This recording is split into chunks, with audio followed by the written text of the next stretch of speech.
অচেনা কাজাখস্তানের দুর্গম পাহাড়ে দেখা গেছে অভিনেতা আরফান নিশোকে। সঙ্গে ছিলেন জাতীয় চলচ্চিত্র পুরস্কারপ্রাপ্ত নির্মাতা রেদওয়ান রনি এবং প্রযোজক শাহরিয়ার শাকিল। রনির সোশ্যাল মিডিয়া পোস্টে দেখা গেছে হ্যাশট্যাগ দম রেকি এবং কাজাখস্তান। স্পষ্ট বোঝা যাচ্ছে লোকেশন যাচাই বা রেকি চলছে। দম সিনেমা তৈরি হচ্ছে সত্য ঘটনার অনুপ্রেরণায়। গল্পে দেখা যাবে এক সাধারণ মানুষের সাহস, ধৈর্য এবং বেঁচে থাকার সংগ্রাম।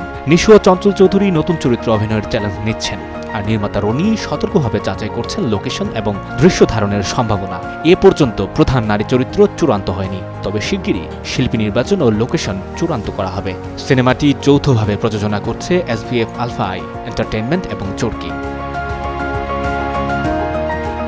2023 সালের ডিসেম্বরের ঘোষণা আসার পর চঞ্চল চৌধুরী প্রথমে, পরে আরফান নিশো সিনেমার সঙ্গে যুক্ত হয়েছেন। সবকিছু ঠিক থাকলে এই রোমাঞ্চকর ও চ্যালেঞ্জিং সিনেমা মুক্তি পাবে 2026 সালের ঈদে। কাজাখস্তানের দুর্গম পাহাড়ের লোকেশন রেকি থেকেই বোঝা যাচ্ছে দম দর্শকদের জন্য আনতে যাচ্ছে বিশেষ কিছু, যা গল্প, অভিনয় এবং আয়োজন সব মিলিয়ে হবে এক অসাধারণ অভিজ্ঞতা।